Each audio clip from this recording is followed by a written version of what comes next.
vermelho.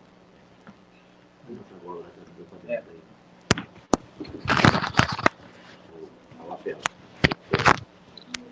Ela liberou.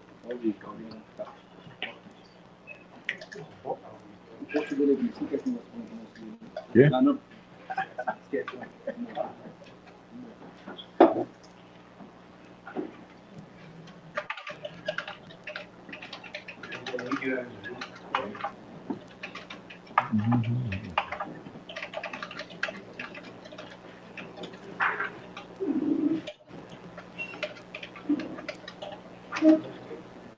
Estou compartilhando aqui o link com o pessoal, gente. Para o pessoal entrar já.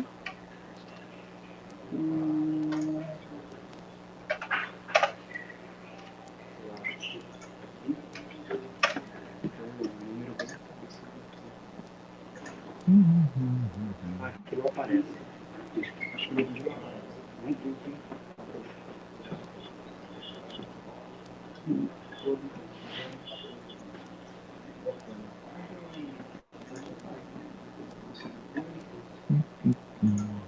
Boa noite, gente. Boa noite a todo mundo aí que está entrando na sala. A gente só está aguardando um pouquinho para o pessoal entrar e a gente já vai iniciar a nossa sabatina com o candidato a prefeito, Dr. Edson. Então, aguarda um pouquinho que a gente já começa.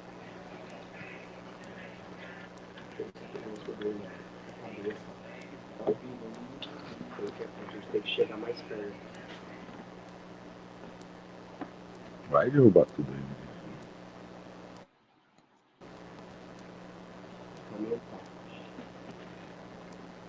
Nós temos que aumentar aqui na chocolate.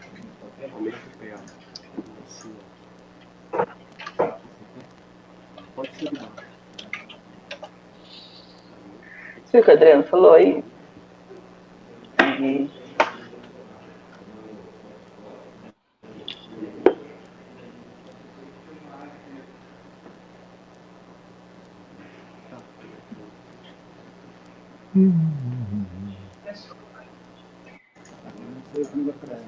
Parece que tá meio torto aí. Oi, gente. Boa noite a todo mundo que já entrou na sala. A gente está finalizando aqui os testes e já vai começar a sabatina com o candidato a prefeito, Dr. Edson.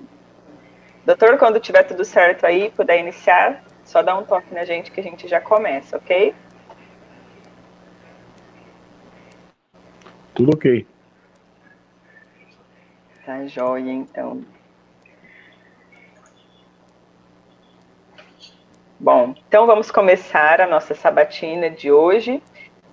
Agora são 8h07, lembrando que é 1 hora de entrevista com 10 minutos de acréscimo, caso eu passe um pouco do tempo, para dar tempo de concluir todo o raciocínio, enfim, toda a questão da entrevista. Então, boa noite para todo mundo que está nos acompanhando. Meu nome é Juliana Elias, aqui do Mirassol Conectada, e a gente está iniciando mais uma sabatina com o candidato a prefeito de Mirassol, Dr. Edson. A gente já entrevistou outros 2 candidatos, o Amauri e o André Vieira. As nossas sabatinas estão acontecendo por ordem alfabética, e hoje estamos aqui com o Dr. Edson, que é do PSDB. Ele é conhecido aqui em Mirassol por sua atuação como delegado de polícia e também como presidente do Mirassol Futebol Clube. O Dr. Edson vai disputar as eleições ao lado do atual vereador Beto Feres, do PL. Os candidatos são da coligação Vamos que Vamos Mirassol 2020.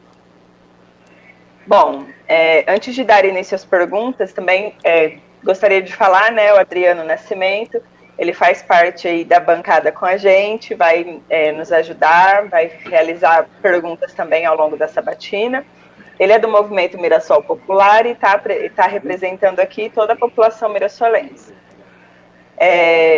Bom, vou apresentar o Dr. Edson, então, antes da gente dar início às perguntas.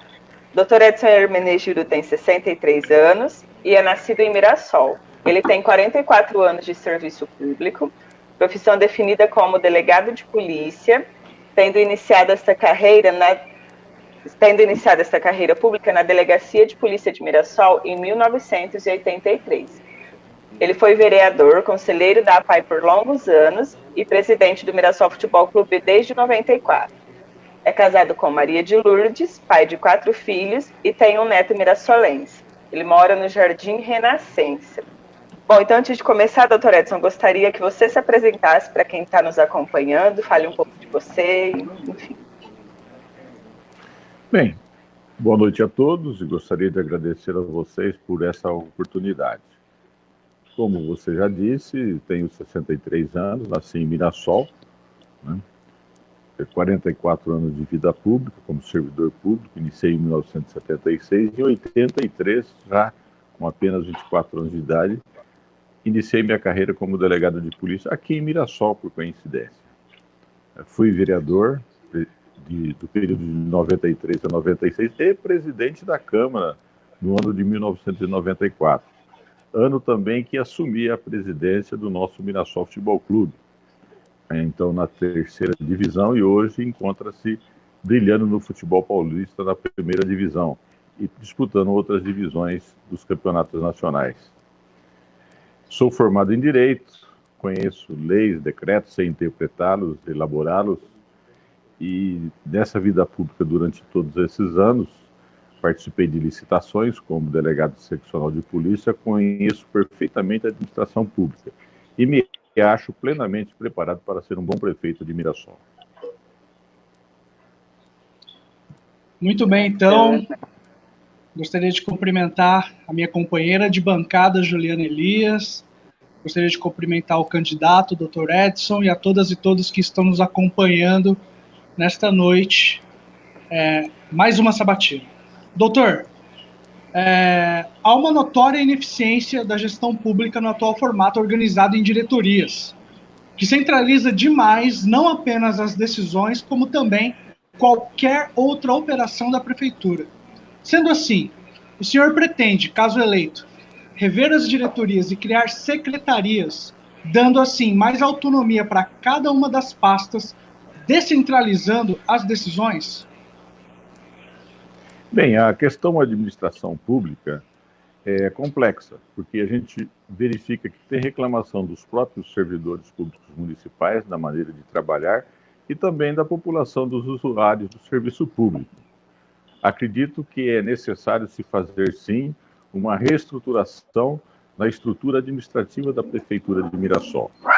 Primeiramente, nós deveremos fazer um levantamento de todas as diretorias, dos departamentos,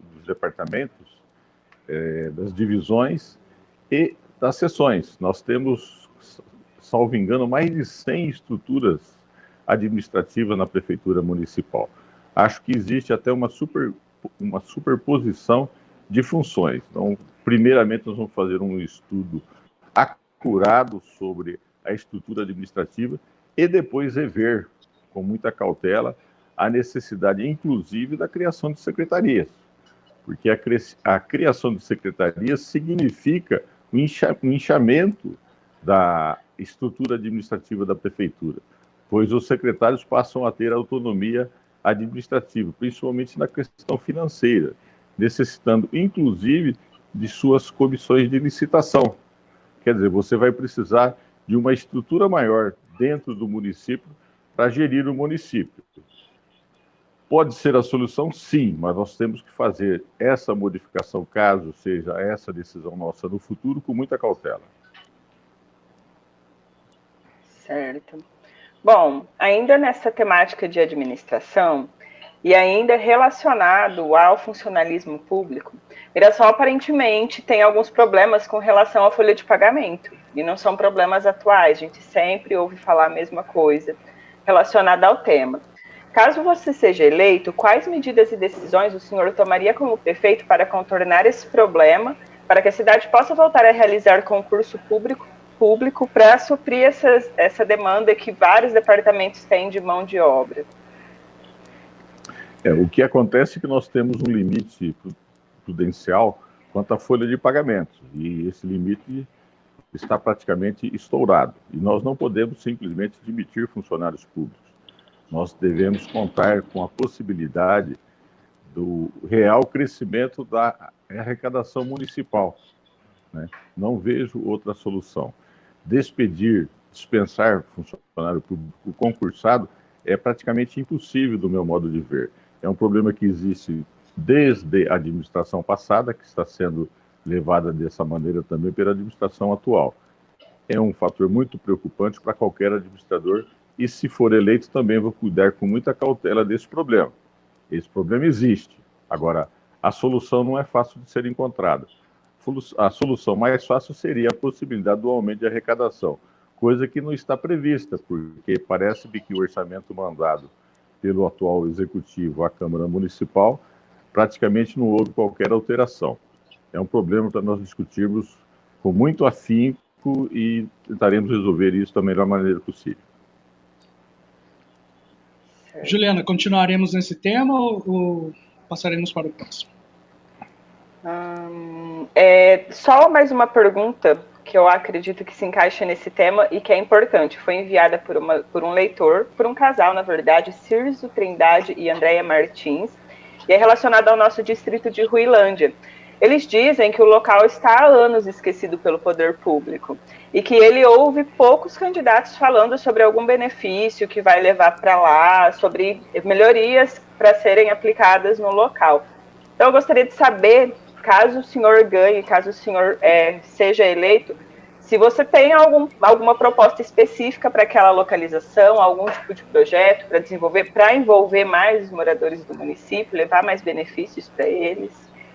E direitos básicos também, né? Não só benefícios.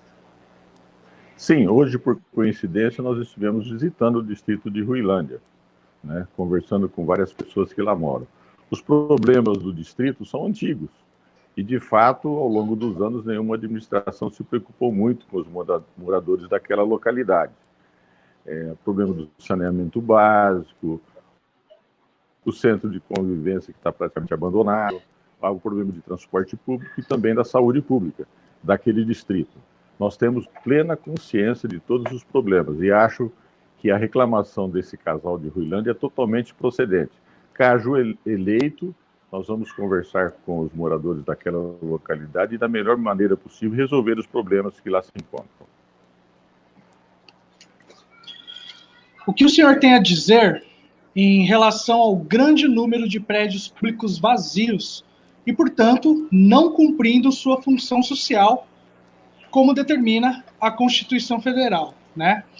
E enquanto esses prédios todos vazios aqui na nossa cidade, a prefeitura, por sua vez, por meio das diretorias, pagam altos aluguéis. Não seria mais viável qualificar estes prédios e economizar o dinheiro público destinado a estes altos salários? Concordo com você. Eu acho que é falta de uma gestão apropriada nesse sentido. Se nós temos prédios públicos vazios que não estão sendo ocupados e estamos locando alguns prédios para utilização de alguns órgãos públicos, isso está totalmente errado do meu modo de ver. Faremos um levantamento a esse respeito, vamos tentar equacionar essa questão. Cito como exemplo, o prédio ocupado pelo batalhão da Polícia Militar o aluguel é pago pelo município. Eu acho que isso não é muito apropriado, porque se o município vive com as mãos abertas pedindo ao governo do estado alguma ajuda, como é que nós podemos pagar aluguel de um prédio que é ocupado por um órgão público do estado? Então tem muitas coisas que têm que ser revistas. É necessário manter o batalhão aqui? Sim, é necessário manter, mas eu acho que podemos mudar alguma coisa nesse sentido. Por que o Estado não pode pagar o aluguel do batalhão? Não tem lógico o município tem que arcar com essa despesa. E tantas outras, né? O prédio da nossa Santa Casa. Hoje, o prédio da Santa Casa antiga pertence ao município. Já é do município, é um patrimônio público municipal. E está lá abandonado. Por que não reformá-lo? Por que não adaptá-lo para receber os órgãos da saúde? Nós queremos lá formar um poupa-tempo da saúde, levando para lá o departamento de saúde, a farmácia popular, as ambulâncias, que lá nós temos espaço, as clínicas de especialidades, utilizar aquele espaço que já é do município e não está sendo utilizado. Muito pelo contrário, está abandonado pela municipalidade. Essas coisas nós temos que mudar e vamos trabalhar para isso, caso eleito. Pode-se dizer que essa vai ser uma prioridade do seu governo, reformar o prédio da Santa Casa para centralizar esses principais serviços relacionados à saúde em um mesmo local E, nesse caso, isso não seria... centralizar tudo em um lugar só não seria também, ao mesmo tempo, prejudicial, ao invés da gente descentralizar, da gente cada vez criar mais locais, mais próximos aos bairros, mais próximos aos moradores, pequenos micropolos, em vários bairros, ao invés de um lugar só, talvez, será que não seria uma medida mais viável, pensando na população? Não, penso que não. Eu quero centralizar lá os serviços que são necessários para um atendimento geral à população. O serviço de ambulância, a farmácia popular, o serviço de ambulância, a clínica de especialidade. Porque nós poderíamos ter clínica de especialidade em todos os nossos postinhos de saúde? Evidente que não. Então, eu acho que a criação de um poupa-tempo da saúde é totalmente viável, com atendimento especializado. Isso não significa que nós não vamos manter as nossas unidades básicas de saúde, os nossos postinhos. Esses sim terão uma atenção especial para ter a atenção, o atendimento primário na questão da educação à nossa população. Muito bem. Em relação à saúde, nós temos aí vários problemas históricos, né, que Mirassol precisa enfrentar. Como, por exemplo, a falta de um hospital, seja municipal, seja estadual. Como que o senhor pretende encarar este desafio estando à frente do Executivo? Bem, hoje também, por coincidência, nós estivemos visitando o Frei Francisco em Jaci, junto com o Dr. Guilherme, que é o nosso parceiro, nosso companheiro político nessa campanha. E lá nós falamos muito sobre a saúde de uma maneira geral, e especialmente das questões referentes a Mirassol. E conversamos sobre a possibilidade e a necessidade do término da construção do hospital, que já está em plena, praticamente semi-construído em Mirassol. Então nós assumimos um compromisso com o Frei Francisco, de levantar esta bandeira, de terminar a construção do nosso hospital. O hospital vai servir a população carente de Mirassol, vai atender o SUS, né? Lógico que nós não vamos depender sempre de um hospital de base de São José do Rio Preto, evidentemente, dos casos mais complexos, mas a necessidade de um hospital para atendimento à população de Mirassol é premente, isso é uma coisa antiga. Felizmente, nós não temos mais a Santa Casa, que faliu, foi fechada e não tem como reabri-la, como era antigamente, infelizmente. Mas nós temos essa necessidade e nós já estamos trabalhando e pensando nisso. Nós vamos batalhar muito com o Frei Francisco, com os empresários, com os moradores, e trazer recursos da União, do Estado, a título de fundo perdido, inclusive, para terminar esse hospital. Este é um dos compromissos nossos de campanha e vamos cumpri-lo com certeza. E além da saúde, também vamos, falando ainda da saúde, nós temos aquele antigo médico da família, aquelas equipes que acompanhavam as famílias nas suas casas, o doente. Às vezes você tem um doente na sua casa e ele não tem condições de se dirigir a um atendimento médico, a um postinho de saúde, até um hospital.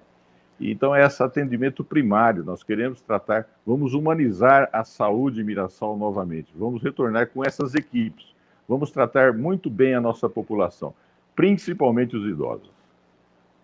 Juliana, se você me permite, eu queria engatar mais uma pergunta em relação a esse tema. O candidato citou aí o Dr. Guilherme Camargo, que hoje atua lá com o Frei, né? Ele vai ficar responsável pela diretoria de saúde aqui em Mirassol, caso o senhor seja eleito? E mais, em relação à pandemia, a Covid-19 aqui em Mirassol, nós temos 2.015 casos confirmados e 55 óbitos. Na sua concepção, candidato, Mirassol fez um bom trabalho de conscientização e prevenção à pandemia? Bem, primeiramente eu gostaria de afirmar que nós não temos nenhum compromisso com qualquer pessoa a respeito de trabalhar na nossa gestão. Nós não temos nenhum compromisso nesse sentido, inclusive com o Dr. Guilherme, né? Nós temos eles como um parceiro político hoje. Evidentemente que, mesmo ele não exercendo qualquer função na nossa administração, ele será sempre um conselheiro, porque ele entende muito de administração da saúde. Quanto à pandemia, eu acredito que o município seguiu as normas que vieram do Estado e pouco da União, né? Porque o Poder Federal foi praticamente deixado de lado pelo Supremo nessa questão. Mas não temos como avaliar nesse momento se o que está sendo feito é o ideal. Acho que ninguém tem essa resposta a nível de Brasil e a nível de mundo.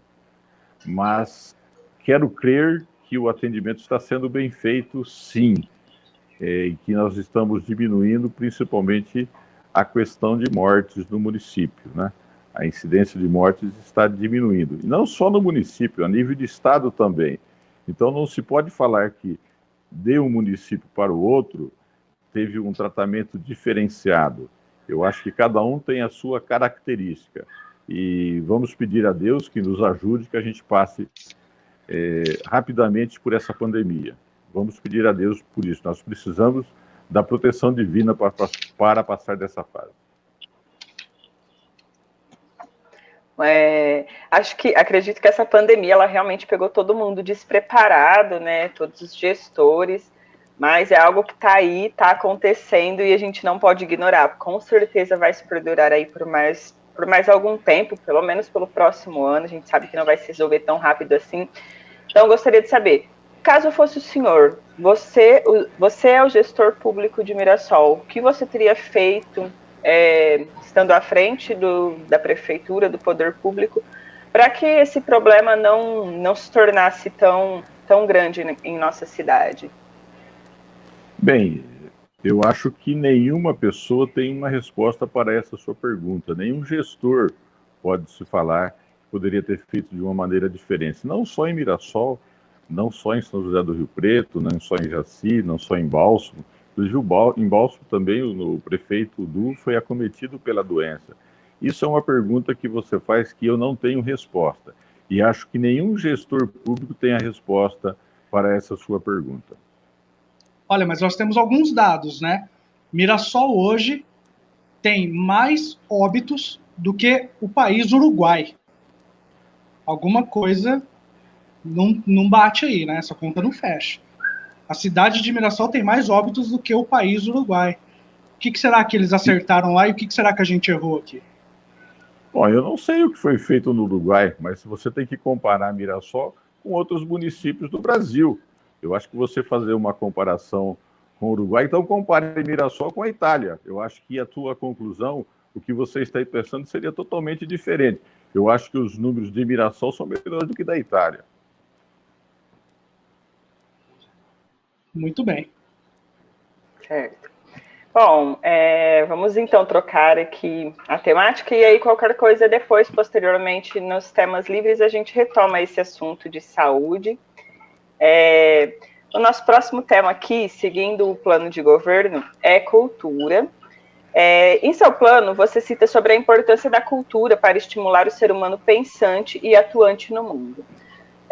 Como forma de valorizar o trabalho local, o senhor fala também sobre trabalhar em sintonia com a classe artística em geral e realizar também eventos voltados para todas as tribos. A gente observa que essa é sempre uma área que acaba ficando mais esquecida entre os gestores, é uma área que acaba ficando sempre secundária. Caso eleito, como o senhor pensa em colocar essa ideia em prática? Como estreitar esse laço com a população, levando mais cultura a todos e fazendo com que, de fato, esse cenário cultural em Mirassol aconteça? Bem, você está certa nessa sua afirmativa. Não só a cultura, o esporte acaba sendo também deixado em segundo plano. Talvez porque os gestores antigos e até os atuais, os futuros, têm uma preocupação maior com a saúde e com a educação dos seus moradores, dos seus munícipes. Mas a cultura é importante. A frase não é minha, mas infeliz do povo que não tem lembrança do passado. E a cultura passa por isso. Acho que nós devemos, sim, fazer um levantamento até dos atores, dos artistas de nossa cidade e ver as áreas que estão esquecidas. Nós temos a nossa Casa da Cultura, que tem uma reforma que não termina nunca. Ali é um espaço que já deveria estar sendo utilizado pelos os nossos artistas. E começando pelas escolas, fazer um trabalho pelas escolas, porque é lá, na nossa nova geração, que surgem os artistas. É um trabalho que tem que ser recomeçado, porque é um trabalho que foi abandonado. Não só por aqui, mas eu acho que de uma maneira geral. Mas eu acho que é por aí. Devemos trabalhar, principalmente na nossa primeira idade, a questão da cultura em nossa cidade. Temos também o nosso museu, que é muito pouco visitado. Vamos reestilizá-lo para que atice a nossa população a conhecer as nossas obras do passado e que conheça o passado também de Mirassol. Em relação à Casa de Cultura, aí já foram quase 3 milhões de reais investidos na reforma, né? E a gente vê que ela continua ali por fazer. Como que o senhor pretende concretizar essa reforma? E qual que é o parecer do senhor em relação ao orçamento da cultura para o próximo ano? Foi enviado para a Câmara aí a proposta de orçamento e foram cortados aí mais de R$1 milhão para esse segmento. Como é que o senhor pretende fazer cultura numa cidade que não investe em cultura? Bem, isto nós vamos receber, caso eleito, um orçamento pronto. Né? O que nós temos, vamos receber esse prato feito. Né? Então você não vai ter como resolver essa questão no primeiro ano de governo. Então você tem que verificar por que foi cortado, onde foi cortado e aquilo que pode ser modificado por orçamento futuro. Que um prefeito não pode. O prefeito não é rei, ele não trabalha com o dinheiro da população conforme quer. Ele tem que se adaptar ao orçamento que pode ser aprovado pela Câmara Municipal.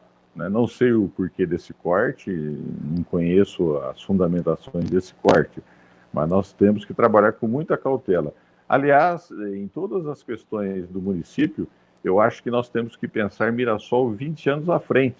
Nós não podemos resolver os problemas de Mirassol em apenas 4 anos. E principalmente no primeiro ano, porque você, caso eleito, você chega, assume uma prefeitura, um orçamento que foi encaminhado pelo governo anterior, que às vezes não tem sintonia com aquilo que você pensa que é necessário para o município.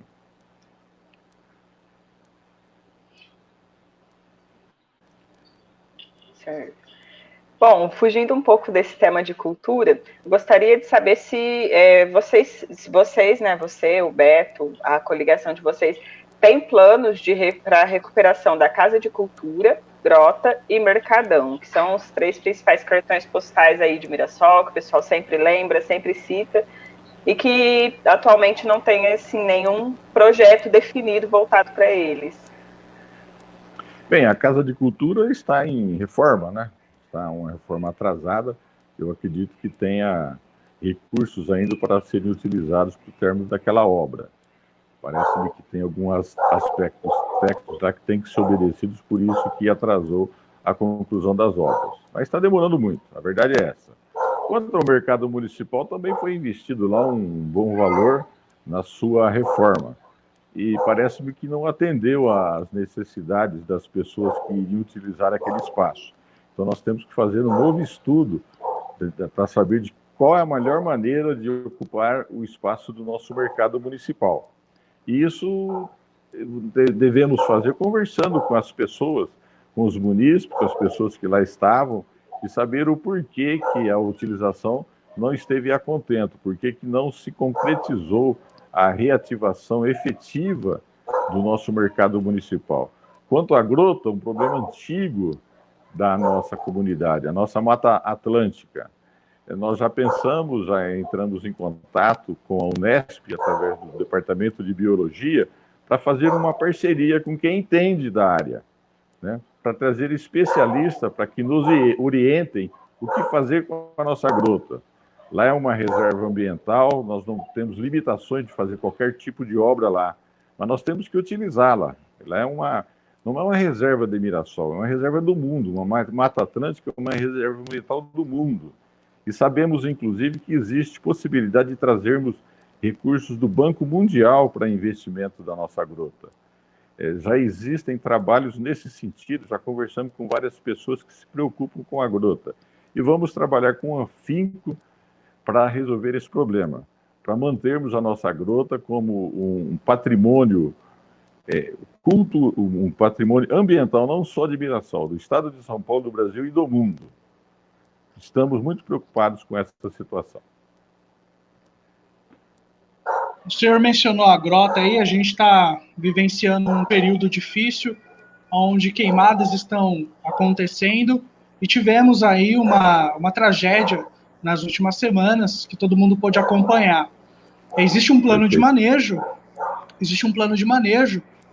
para a grota de 2003, se eu não me engano, elaborado pela Unesp de Rio Claro, em conjunto com a Unesp de Rio Preto, que não serve mais para servir como um parâmetro de trabalho, mas pode servir como um parâmetro de exemplificação do que se fazer. E há uma diferença na legislação entre área de proteção ambiental e parque ambiental, né? Quais são os planos concretos de uma possível administração do senhor para a grota? Deixar ela ao natural ou fazer algo que realmente possa servir a toda a população? Bem, nós temos que trabalhar em cima da legislação atual. Como você disse, esse plano foi feito em 2003, salvo engano, né? E eu acho que esse plano tem que ser atualizado. Dentro das possibilidades das normas ambientais atuais, nós vamos utilizar a grota sim. Nós não temos ainda esses detalhes, não estudamos com afinco esse problema, profundamente esse problema, mas nós temos certeza absoluta que o único entrave são as normas ambientais. Tudo que for feito lá, nós temos que ter o aval dos órgãos governamentais, inclusive. Nós queríamos ter uma grota ali, uma grota que fosse visitada por muitas pessoas, como foi no passado. Eu, quando criança, visitava meus parentes em Mirassol, porque eu não fui criado aqui, e visitava a grota no tempo da piscina e da represa. Hoje é uma realidade totalmente diferente. Mas nós temos, primeiro, que nos inteirar das normas ambientais para saber aquilo que é possível se fazer na nossa Mata Atlântica e colocar um plano de trabalho para aquela área ambiental.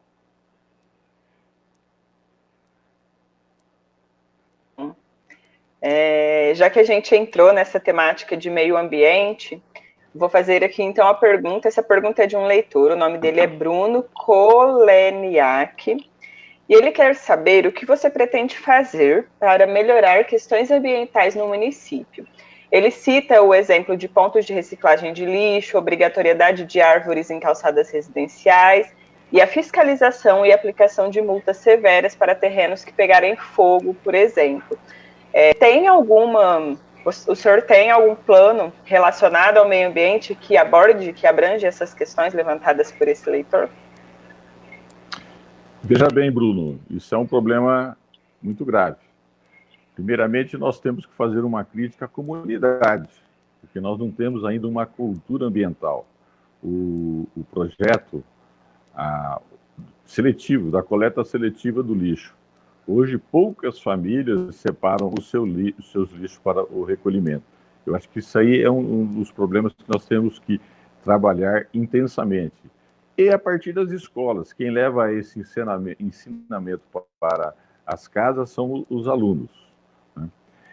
Todos esses problemas que o Bruno elencou é de muita preocupação, principalmente na questão das queimadas. Né? Eu acho que a queimada é um desserviço à nossa comunidade de uma maneira geral. A pessoa tem que ter muita consciência no momento que vai atear fogo a qualquer tipo de resíduo. Eu acho que nós devemos trabalhar com afinco, primeiramente, a nossa educação ambiental. E a legislação nós vamos trabalhar em cima também e adaptá-la à nossa realidade. Eu acho que a fiscalização também deve ser intensificada. Não sei se a quantidade de fiscais que nós temos nessa área é suficiente hoje, mas nós temos sim que fiscalizar, mas antes de fiscalizar, nós temos que educar a nossa população, a nossa comunidade, quanto à qualidade ambiental da nossa comunidade. Certo. Bom, não deixa de ser um ponto assim importante a ser lembrado, né? As pessoas precisam primeiro de tudo ter consciência.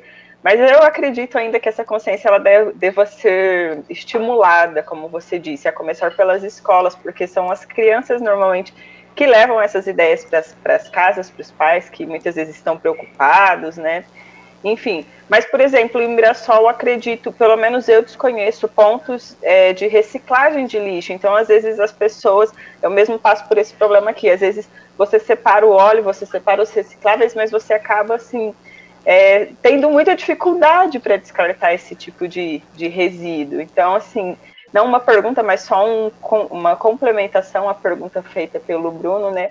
Acredito que seja um ponto a ser levado em consideração aí pelos gestores, porque é um ponto muito importante e que a gente não pode ignorar, porque acaba influenciando na vida de todas as pessoas, né, no geral. Perfeito, concordo com você. Adriano, você tem mais alguma pergunta relacionada ao meio ambiente? Podemos mudar de temática?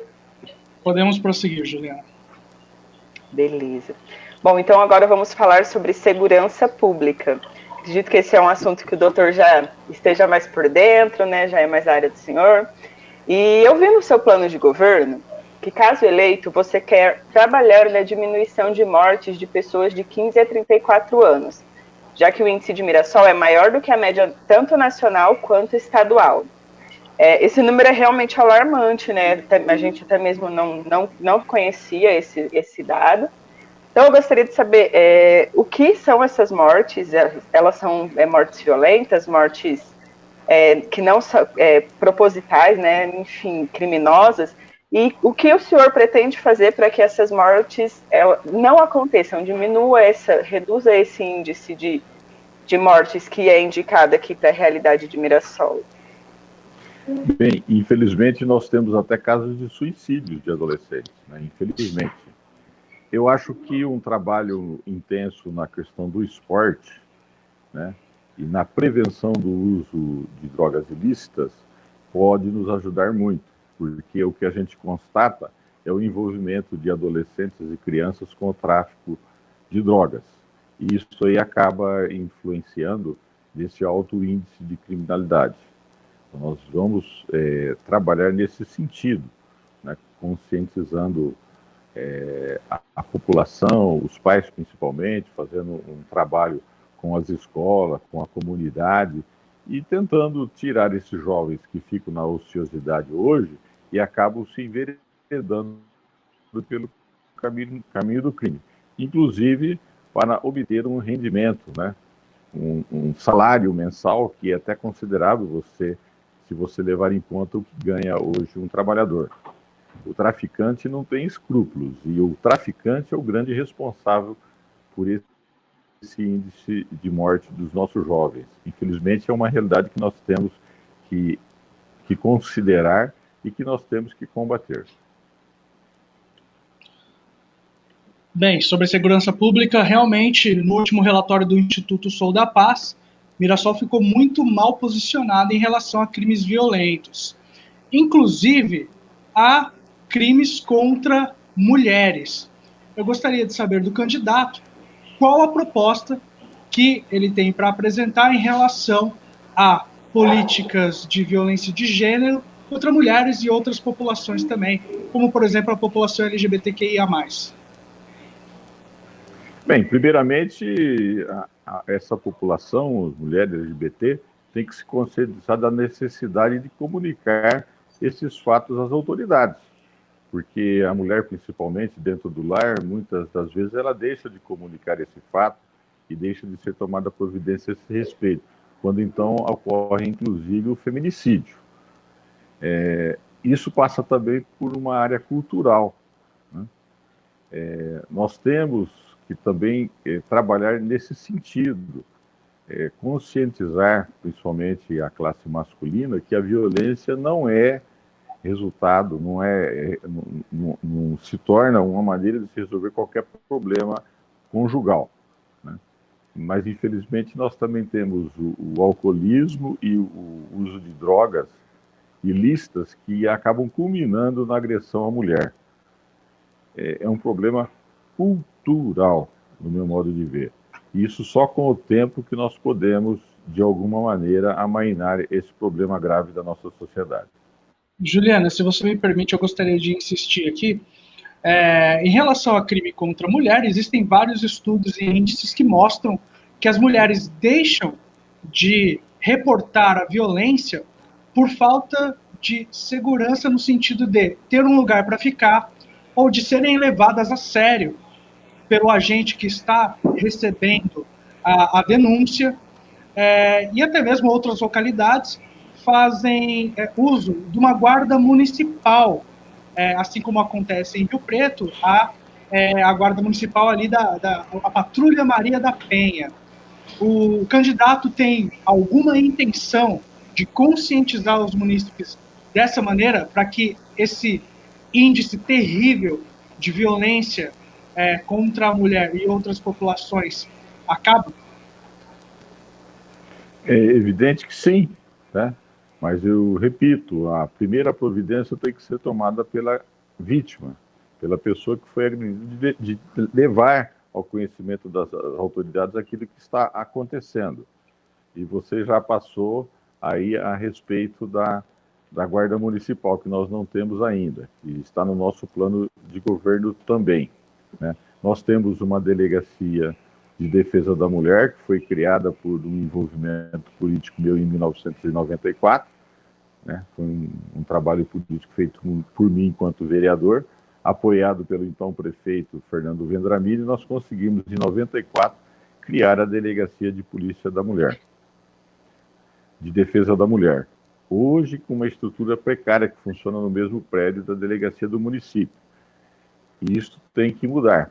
Nós já estamos fazendo esforços nesse sentido, inclusive com a criação de uma delegacia seccional de polícia em Mirassol a nível de batalhão, que nós teríamos assim, sendo uma série de delegacia seccional, trazer mais funcionários para todas as organizações policiais, inclusive para a Delegacia da Mulher, podendo prestar um serviço mais efetivo, mais rápido no atendimento quanto à violência doméstica. A gente pode voltar a esse assunto depois nos temas livres, né, Juliana? Gostaria de fazer mais algumas interseções. Vamos. Não, sim, com certeza. Esse é um assunto muito importante, porque, como o Adriano mesmo colocou, né, muitas mulheres, principalmente até mesmo a população LGBT, às vezes deixam de procurar ajuda por não ter um respaldo posterior de onde ficar, o que fazer em seguida após a denúncia, como agir sem ser prejudicada, né? Às vezes a pessoa acaba aceitando tudo isso por não ter outro caminho mesmo. Mas depois a gente retoma esse assunto, vamos dar prosseguimento aqui para dar tempo de a gente abordar todos os temas. E vamos entrar então no tema sobre trânsito e transporte. O Márcio Milani perguntou, ele está acompanhando a nossa live, ele quer saber sobre a entrada principal da cidade. Ele afirma que lá é tumulto e quem precisa passar por lá nos horários de pico sabe bem do que ele está falando. Ele fala que uma empresa privada tomou conta da entrada, assim como um posto. E o que o senhor vai fazer para resolver esse problema? Bem, o ponto nevrálgico do nosso trânsito é justamente onde ele apontou. Ele está totalmente coberto de razão. O que nós pretendemos fazer, caso eleito, é contratar uma empresa especializada em trânsito, em tráfego, para que faça um estudo geral da nossa cidade, para que a gente já tenha um norte, pensando nos próximos 20 anos, fazer um plano de fato para o nosso trânsito. Lá é a nossa entrada principal, né? E a cidade cresceu do norte e nordeste, né? Na área do Tarrafo, Rio do Sol 1, Rio do Sol 2, Laguna e os demais bairros que lá estão. Então, isso nas horas de pico, de fato, o trânsito está ali totalmente inviável, totalmente complicado. Talvez, se já tivéssemos uma guarda municipal com o seu setor de trânsito, poderíamos ter ali guardas municipais de trânsito orientando o fluxo de veículos, porque hoje a Polícia Militar faz isso em complemento. A obrigação de cuidar do trânsito, na verdade, é do município. Onde não se tem a estrutura, não se tem a Guarda Municipal, a Polícia Militar cuida disso, mas nós sabemos que eles não têm o efetivo suficiente para cuidar do trânsito como se deve. Ali é um problema grave nosso. E ali nós temos que ter alguma modificação, mas dependemos também do governo estadual, porque ali nós temos uma rodovia. Então, para fazer qualquer modificação, nós precisamos de um trabalho em conjunto com o DR. Então, é o principal problema nosso hoje, é aquele acesso. E também um terceiro acesso à nossa cidade para as pessoas que vêm pela Feliciano, pelo Euclides da Cunha, ali pelo lado do Lions, né? Que tenhamos um acesso por ali, que não tenha a necessidade de se utilizar esse acesso principal da nossa cidade. É grave, sim, já estamos pensando nisso. Então, o que nós queremos é contratar uma empresa especializada em trânsito para nos apresentar um plano para 20 anos para o trânsito de Mirassol. Bem, em relação ao transporte público, eu tenho aí 2 pareceres, eu gostaria de saber qual é o posicionamento do candidato. Primeiro, ao crescimento exponencial da cidade, com os novos loteamentos, que acabam fazendo com que as populações que cheguem ou que vão morar nesses loteamentos, nesses bairros mais afastados do centro, acabam não tendo acesso aos serviços públicos municipais, e assim não tendo seus direitos garantidos. Qual que é a perspectiva de termos implantação de um transporte público de qualidade para a população de Mirassol? Eu gostaria de saber do candidato se ele acha interessante esse crescimento desenfreado de loteadoras que vêm e abrem bairros a Deus dará na cidade. Bem, primeiramente, eu gostaria de dizer que nós já pedimos, através de um amigo, que é um advogado, o vice-prefeito de São José do Rio Preto, meu amigo Dr. Gaber, que disse um estudo a Itamaraty, a Santa Luzia, para ver da viabilidade de se instalar em Mirassol um transporte público de verdade. E que nós temos hoje, que está parado, é um arremedo de transporte público. Então, nós já estamos para receber nessa semana um trabalho feito por essas empresas para ver da viabilidade de nós instituirmos, caso eleitos, ou outro candidato eleito, um transporte público de qualidade. Se eu não for eleito, eu vou repassar isso para a pessoa que possa assumir a prefeitura no nosso lugar. Isso é um problema muito grave, né? O transporte público, o transporte urbano é obrigação da municipalidade. E nós temos consciência disso, nós vamos trabalhar com afinco a esse respeito também. Em relação aos loteamentos, candidato, ao crescimento exponencial da cidade, claro.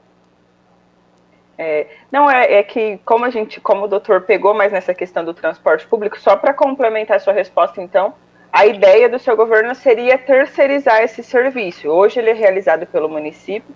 Ele custava R$1, eu não sei se ele ainda continua esse valor, só que também ele tem outros problemas, né? Os ônibus eles sempre estão em manutenção, e quando eles estão em manutenção, eles deixam de circular nos bairros, até mesmo em Ruilândia, que as pessoas não têm como vir para Mirassol, se não tiver dinheiro, se não tiver um transporte próprio, acabam nem conseguindo vir para a cidade. E a gente viu que no passado muitas empresas grandes elas não se interessavam por realizar esse tipo de transporte na cidade, só que como o Adriano colocou, a cidade cresceu, né, tem mais moradores, então, consequentemente, torna-se mais atrativo. Porém, esse serviço prestado por uma empresa terceirizada, com certeza, acarretaria em um valor maior. E, nesse caso, não seria trocar 6 por meia dúzia, pensando no caso dos trabalhadores que precisam fazer uso do transporte, não seria, ao mesmo tempo que resolve um problema, pegaria em outro problema, que seria a questão financeira? Você está correta na sua colocação, mas qual é a solução? Eu acho que a municipalidade pode subsidiar o valor do transporte simples, principalmente na questão dos idosos. Mas hoje, acho que a pessoa está pagando R$5, R$6 para a utilização de um mototáxi, né? Pelo que eu tenho conhecimento. Eu acho que se nós conseguirmos trazer uma empresa, mesmo que terceirizada, para resolver de fato o nosso problema, teríamos um valor muito aquém disso, que a população poderia arcar. Tudo é questão de estudo, a questão da economia, da economicidade, e também a questão da possibilidade do município. Que o município, quando assume uma despesa, quem paga é o povo. Não é o prefeito que está pagando, é o povo que paga. Então, qual é o poder econômico do município para arcar com este ou com aquele serviço público, né? Então, tudo tem que ser pensado com muita calma, com muita razoabilidade, para resolvermos esse problema. O problema existe, vamos resolvê-lo. De que maneira? Vamos estudar. Bem, ainda em relação a transporte público, mas de uma maneira um pouco diferente, que diz as estruturas da cidade, né? Bem, a rodoviária, ela é um cartão postal, né, de uma cidade. E hoje nós temos problemas estruturais que demandam urgente atenção por parte do poder público. Nós estamos falando aí de transporte, a rodoviária acabou me remetendo a este assunto. Qual é o projeto do senhor em relação à rodoviária municipal? Bem, pelo que nós temos conhecimento, a reclamação dos usuários quanto à atual realidade da rodoviária nossa é premente. Nós já estivemos fazendo visita lá também e estamos vendo o descaso do poder público com a rodoviária, talvez por falta até de poder econômico para cuidar melhor daquele ambiente. Temos conhecimento também que tem uma emenda já aprovada para fazer alguma reforma, não sei de que tipo, porque a gente não participa dessa negociação, para fazer uma reforma lá. Mas é evidente que lá precisa de uma atenção especial do poder público, né? Por lá passam a comunidade que mais precisa se locomover. E nós teremos uma atenção especial também quanto à rodoviária municipal.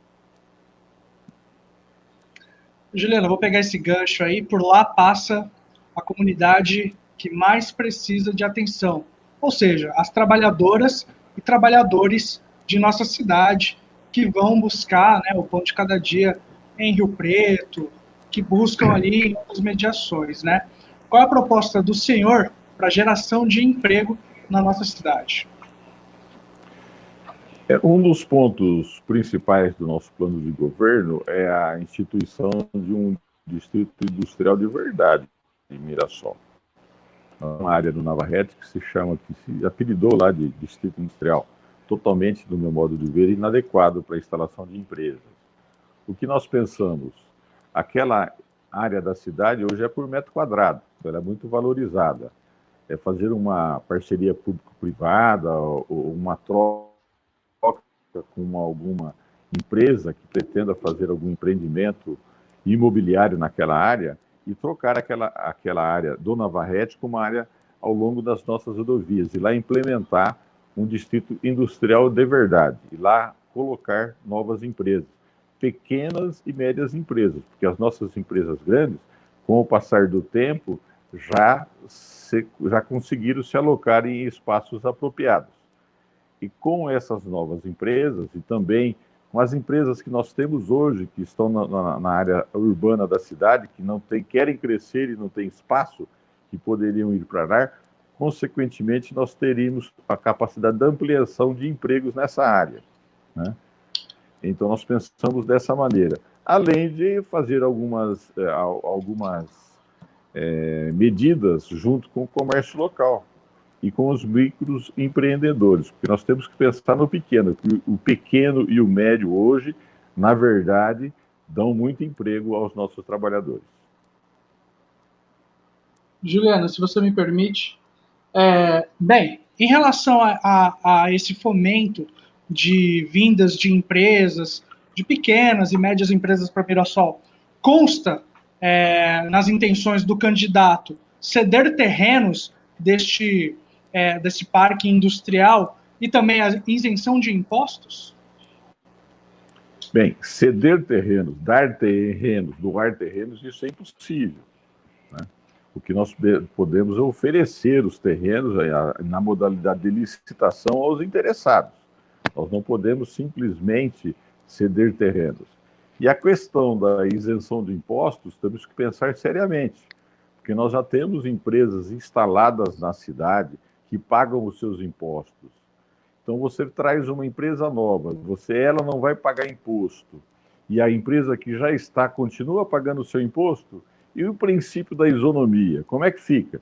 Então, é um problema que nós temos que pensar. Se nós formos dar isenção de impostos, que significa, inclusive, na diminuição de receita, e os impostos que nós podemos também isentar são diminutos, porque nós só temos ISS, ICMS e IPI, não depende do município. Esses são os impostos maiores que as indústrias pagam. Então, isso é uma falácia, entre aspas, falar que nós vamos diminuir o valor do imposto. Mas tudo é para ser se pensado, mas pensando nos que já estão e nos que querem, os que poderão vir para Mirassol. Acho que eu já emendei várias perguntas. Eu tinha mais perguntas em relação a esse tema, mas a gente já está chegando no tema livre, eu vou deixar para lá. Juliana, vai lá. Tá mutado, Ju. Desculpa. Acredito que o único tema que a gente ainda não abordou, ainda só para finalizar o plano de governo, foi relacionado à educação. Então, gostaria assim, que o senhor contasse um pouco para a gente qual que é a sua ideia para a educação, o que você pretende, destacar seus principais pontos. Tem uma leitora que questionou, por exemplo, o crescimento da área norte da cidade, que é Regisol, Jardim Imperial, Geroto, Celina da Lu, Tarrafo, enfim, todos esses bairros que ficam do lado de cada pista. Ela citou, por exemplo, já problema com vagas em creches, em escolas, que tem uma escola e uma creche, se não me engano, municipal, e já existem filas de pais que esperam para matricular os seus alunos. Então, gostaria também que o senhor respondesse de que forma o senhor, caso eleito, pretende resolver essa questão, trabalhar nessa questão. Ela está totalmente correta. A grande preocupação na área da educação nossa, né, pelo nosso grupo de estudo, realmente na área norte e nordeste da nossa cidade. Lá é que é mais a cidade, todos esses bairros que você citou. Lá nós temos um prédio já construído, que foi investido mais de 8 milhões de reais, que não está sendo utilizado. Disseram que ali seria para a educação, mas nem escola criada existe lá ainda. Não tem uma lei criando uma escola lá. E pelo que sei, está sendo utilizado para levar o arquivo do município lá para uma parte do prédio. E ali é do município, né? E a grande problema daquela área da cidade é dos alunos que pertencem à rede estadual, Fundamental 2 e o ensino médio. Pelo que sei, 80% dos alunos hoje do Tufimad pertencem àquela área. Então, é totalmente inadequado. Então, o que nós pretendemos estudar é da possibilidade da barganha, da troca entre município e estado daquele prédio que hoje pertence ao município com o estado, para lá se colocar o ensino fundamental 2 e o ensino médio, para atender aquela área, para socorrer emergencialmente os alunos que lá moram. Isto é muito preocupante, ela tem toda a razão, e eu acho que a solução de imediata é isso. Além de ampliação da creche e da escola do ensino básico, do ensino chamado 1 daquela área da cidade. Lá merece uma atenção especial. O restante, de uma maneira geral, né? A valorização do pessoal da educação, contratação, quando possível, de mais professores, a questão das monitoras, das cuidadoras das nossas crianças nas creches, tudo isso aí é muito preocupante e necessita de uma atenção especial. Vai ter, assim, um olho especial da nossa administração nessa questão da educação. Bem, o senhor falou aí sobre o déficit, né? Hoje há aí um déficit de pelo menos 500 vagas para creches de crianças de 0 a 3 anos, né? E dados do IBGE apontam que 45,66% das crianças de 10 anos ou mais de Mirassol não tem instrução, apenas o fundamental incompleto. Eu gostaria de saber do candidato qual é a proposta concreta para que haja ampliação do número de vagas e a proposta concreta para a resolução desse problema que assola a nossa população no que diz respeito à instrução. Bom, se está faltando vagas nas escolas, nós deveremos pleitear ou conseguir a construção de mais unidades, daquilo que é responsabilidade do município e daquilo que é responsabilidade do Estado, né? Então, o emendas parlamentares, que nós vamos buscar em muitas, nós podemos solucionar esse problema. E a questão da creche sempre existiu, eu acho que é questão até de humanidade, você dar uma vaga às nossas crianças, porque, como todos sabem, todo mundo trabalha hoje, o pai e a mãe trabalham e tem que ter um local apropriado para deixar suas crianças. Então, é uma questão de humanização no atendimento às nossas famílias e às nossas crianças. E, quando eu digo que nós vamos buscar recursos do Estado e da União, eu gostaria de ressaltar o seguinte: pouca gente sabe que 100% dos impostos que são recolhidos, dá mamar para o menino, 100% dos impostos que são recolhidos nesse Brasil, 70% aproximadamente fica com a União e 20% com os estados e somente 10% com os municípios. Está errado? Sim, eu acho que está errado, porque os problemas acontecem nos municípios. As pessoas moram nos municípios, mas essa é a regra. Então nós, enquanto gestor, caso eleitos, nós vamos buscar intensamente, junto ao governo estadual, ao governo federal, verbas, emendas parlamentares para resolver os nossos problemas locais. Eu sempre digo, um prefeito, ele tem que ser o maior pedinte, porque ele não está pedindo para ele está pedindo para uma população inteira, e no caso de Mirassol, para mais de 63 mil almas. Então a obrigação do prefeito não é ficar no gabinete. Fica no gabinete de segunda para ver os trabalhos que devem ser desenvolvidos pelos seus assessores, terça, quarta e domingo tem que correr. Tem que sair atrás de verbas, e não é ficando em Mirassol que você vai conseguir isso. Volta na sexta-feira, na quinta, ver o que foi feito e o que não foi feito. Mas o prefeito que ficar somente sentado na cadeira e não se deslocar, não vai ajudar a sua população. Eu penso dessa maneira. Bom, está acabando aí o nosso tempo de entrevista. A gente vai entrar agora nos nossos 10 minutinhos extras. Vamos abrir as perguntas para os temas livres. E para começar, eu já gostaria de emendar essa última resposta do senhor, falando sobre essa correria que os gestores públicos devem fazer, atrás de recursos, atrás de contatos. Muita gente questiona, né? Questiona a sua profissão, questiona que você já possui um cargo, possui um trabalho, possui uma vida paralela à gestão pública. O senhor tinha afirmado no debate até que vai se aposentar, então eu gostaria que você falasse mais sobre isso. Você pretende, caso eleito, concentrar-se inteiramente à gestão pública da cidade de Mirassol? Eu gostaria só de complementar a pergunta da Juliana, porque o senhor é delegado e também o senhor exerce a função de presidente do Mirassol Futebol Clube.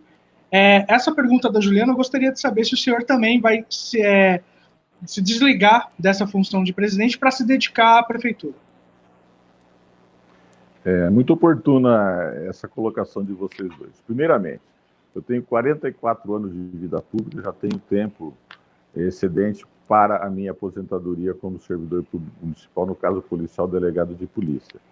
Evidente que, sendo eleito, eu vou pedir a minha aposentadoria, porque é incompatível exercer o cargo de delegado de polícia do município de Mirassol e ser o prefeito da cidade também.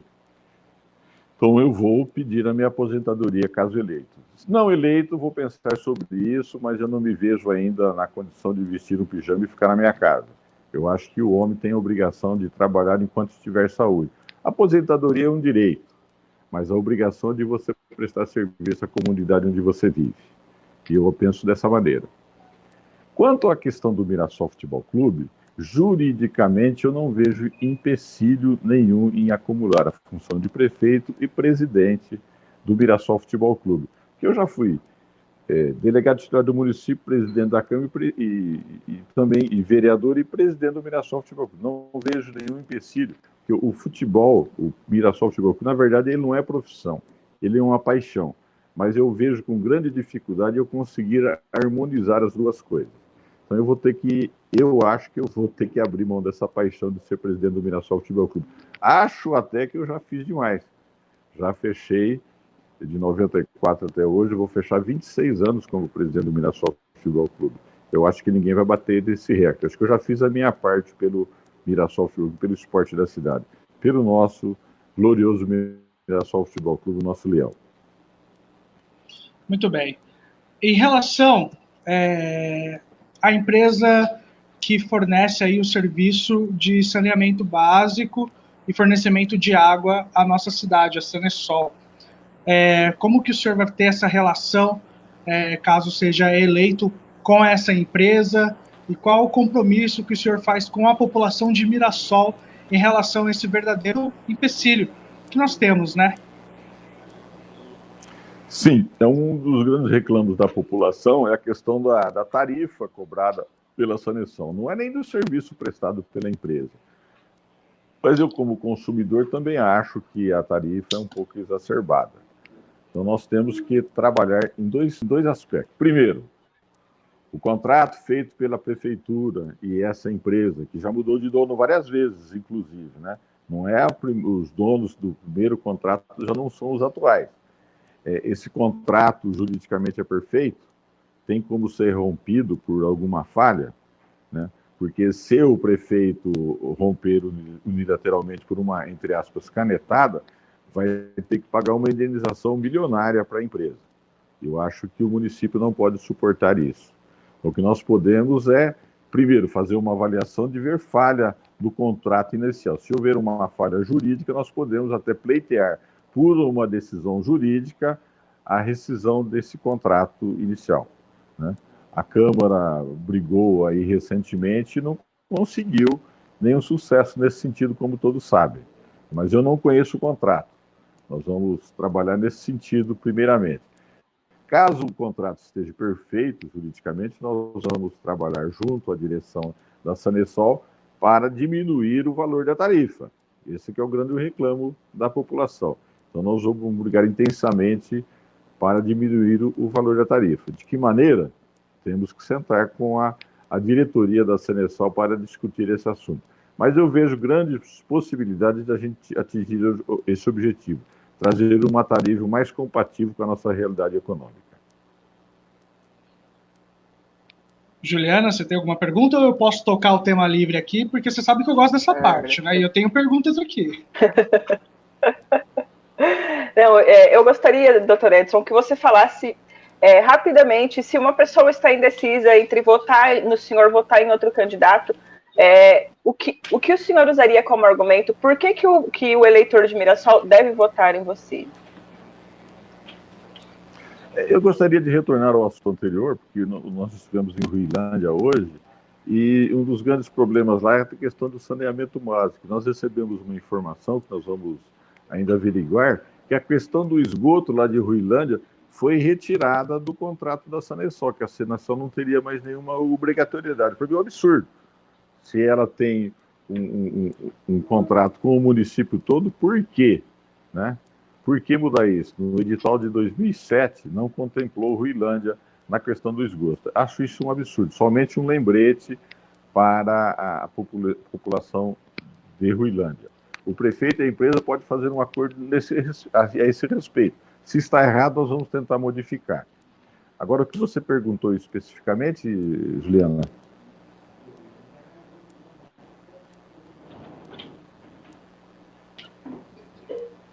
Desculpa. Bom, eu vou deixar minha pergunta para o final, porque eu acredito que ela seja uma pergunta de finalização. Então, Adriano, se você quiser dar continuidade aí no tema livre que você queria, depois eu retomo a minha pergunta. Se hoje, engatilhando aí duas perguntas, a primeira em relação à Sanesol, a Sanesol cobra 100% do valor da tarifa de taxa de esgoto, onde nós temos aí uma média nacional de 80%. Já está aí o primeiro ponto a ser debatido com a empresa. Eu acho que dá para a gente tocar nesse assunto também. O senhor pretende conversar quanto a isso, para que eles possam ter uma racionalidade na questão das tarifas com a população de Mirassol? Lógico, já falei que nós temos que discutir as tarifas, o valor da tarifa. Se não for possível a rescisão do contrato juridicamente, através de uma decisão judicial para não prejudicar os cofres municipais de toda a população, nós vamos discutir isto muito profundamente com a direção da Sanesol. Ninguém pode estar totalmente certo e totalmente errado. e essa questão da tarifa de esgoto também será debatida nessas negociações que nós pretendemos, caso necessário, iniciar. Uma última questão aqui, Juliana, antes de você encerrar. O teu vice, o Beto Feres, ele estava em negociações para estar em uma outra chapa, né? Para a disputa do executivo em Mirassol. E no fechar das cortinas, no bater dos martelos, para que as chapas fossem lançadas e a corrida eleitoral começasse, ele apareceu na chapa com o senhor. O que aconteceu? Por que ele mudou de lado? Por que ele foi para a chapa do senhor? E como é que vocês estão encarando tudo isso? Bem, eu não entendo como correta essa sua interpretação, que nós, do PSDB, o Beto do PL e o Guilherme do PSD, nós estamos conversando a respeito de política em Mirassol desde o ano passado, né? Tentando formar um grupo político forte, como nós formamos. Nós temos 4 partidos coligados, com 49 candidatos a vereador disputando a eleição, e nós nunca discutimos a esse respeito. Inclusive, não discutimos, quem seria candidato a prefeito, a vice, e etc. Então, a nossa conversa sempre foi muito franca, e entre nós nunca surgiu essa possibilidade, essa informação de que nós já tínhamos compromisso. Desde o início, nós trabalhamos dessa maneira. Se essa informação chegou por você através de outras pessoas, acho que ela não corresponde, né? E até no final do fechamento das convenções, eu fui procurado, o Beto foi procurado, o próprio Guilherme foi procurado por outros partidos tentando fazer uma coalização política. Mas nós deixamos claro que nós já tínhamos um compromisso entre os 3 partidos. Então, isso não procede do meu modo de ver. Então, houve sim o assédio de outras coligações, de outros candidatos que estavam pleiteando a formação da chapa com o Beto, mas desde o início, então, estava fechado com o senhor e não tinha outras conversas, outros acertos, então? Não, eu também fui procurado por outros partidos para tentar uma união política, como o Guilherme também foi procurado, e o Beto também foi procurado. Isso é uma coisa normal quando do fechamento das convenções. Isso faz parte da vida pública, faz parte do dia a dia político. Isso não é nada estranho. Mas não houve, entre aspas, traição de qualquer pessoa, como tentaram colocar dessa maneira. Eu acho que o que eu conversei com o Beto do PL, o Guilherme do PSDB, nós cumprimos. Nós somos homens e honramos a nossa palavra. Tá certo. Obrigado. Certo. Bom, para finalizar, então, antes de eu fazer a minha pergunta final, vou fazer a pergunta de uma leitora que enviou. O nome dela é Sheila Bessa, e ela quer saber se legalmente a prefeitura tem poder para ajudar na construção, na finalização desse hospital que está sendo construído pelo Lar São Francisco de Assis, né, pelo padre de Jaci, como o pessoal se refere à instituição. Então, ela gostaria que você explicasse melhor o que você fala no seu plano de governo, cita no seu plano de governo, que essa é uma das intenções caso vocês sejam eleitos. Bem, vamos retornar aí ao início da construção desse hospital. O hospital não era uma obrigação da prefeitura. O hospital foi feito uma união de forças entre empresários e munícipes de Mirassol com o Lar, com apoio da prefeitura, evidentemente. A prefeitura não tem condições de terminar essa obra. Nós não temos recursos para fazer isso aí. Mas nós temos, caso eleito, um poder político, entre aspas, para conseguir recursos para a construção, no término da construção dessa obra. E isso, inclusive, o próprio Frei Francisco, que nós conversamos hoje, também tem essa possibilidade, porque ele também tem muito contato político a esse respeito. E é lógico que nós vamos precisar novamente dos empresários, da população de Mirassol, que iniciou a construção dessa obra, porque o terreno foi doado por um particular, não foi doado pelo município, né? Então nós temos que reconstruir, nós temos que reiniciar o trabalho que foi feito há 12 anos atrás, né? É lógico que nós temos a intenção de ajudar a instituição Lar São Francisco para o término da construção. É lógico que nós vamos ter movimentos políticos para isso, inclusive a título de fundo perdido, que são verbas de orçamento do Estado da União que acabaram não sendo utilizadas no final do seu orçamento, que podem ser revertidas para uma obra nesse sentido. Então, nós estamos bastante conscientes das nossas possibilidades em ajudar o Lar São Francisco e não ajudar o Lar São Francisco, porque esse hospital não vai ser utilizado pelo padre e nem por mim, a não ser que a gente fique doente, mas vai ser utilizado para a população, principalmente carente de Mirassol.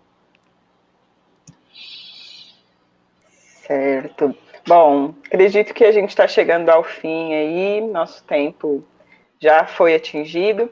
Então, para finalizar, eu vou retomar a pergunta que eu fiz no início da Tema Livre, que é, caso alguém esteja em dúvida em quem votar nessas eleições, ainda esteja escolhendo o candidato, o que o senhor falaria para essa pessoa, para convencer ela de que o senhor é a pessoa certa para assumir a administração municipal, para ficar prefeito à frente de Mirassol e fazer um bom trabalho?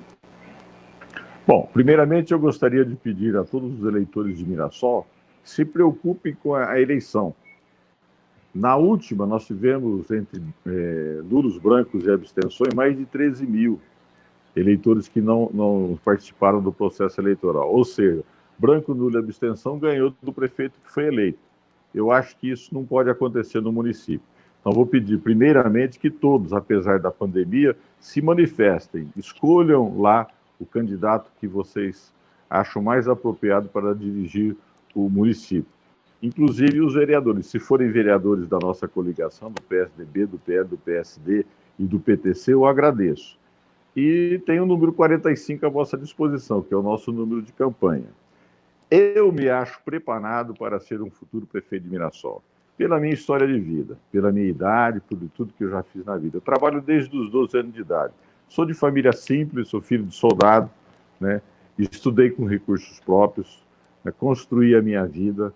Tenho uma vida simples, como todos vocês sabem, não sou um homem rico, e também não e tenho ficha limpa, esses 44 anos de vida pública, que não é agora, no final da vida, que eu vou manchar a minha carreira e o nome da minha família. Então, confie em mim, eu acho que estou plenamente preparado para ser um bom prefeito de Mirassol.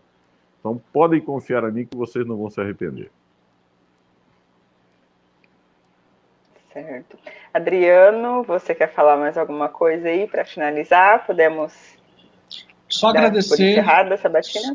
Só agradecer a presença do candidato Dr. Edson Hermenegildo na nossa sabatina, agradecer a Juliana Elias mais uma vez ao convite da Mirassol Conectada, a representação do nosso movimento social, do nosso movimento Mirassol Popular, agradecer a todas e todos que estão nos acompanhando até aqui e desejar uma boa noite aí para todo mundo e até a próxima. Certo, boa noite. Boa noite, doutor Edson. Obrigada por se disponibilizar, conversar com a gente, apresentar um pouco das suas propostas para os nossos leitores, para os moradores e eleitores aqui da cidade. Obrigada a todos que nos acompanharam até agora, o pessoal que está assistindo. E é isso aí, a gente finaliza aqui então a nossa sabatina. Lembrando que nessa semana serão 2 sabatinas por conta do período ser curto até as eleições. Então, na quinta-feira, temos entrevista novamente a partir das 8 horas com o candidato Marcão Alves. E é isso aí, obrigada, gente. Obrigada, Adriano. Obrigada, doutor Edson. E até a próxima. Vamos que vamos, Mirassol. Boa noite. Boa noite. Boa noite a todos. Vamos que vamos, Mirassol.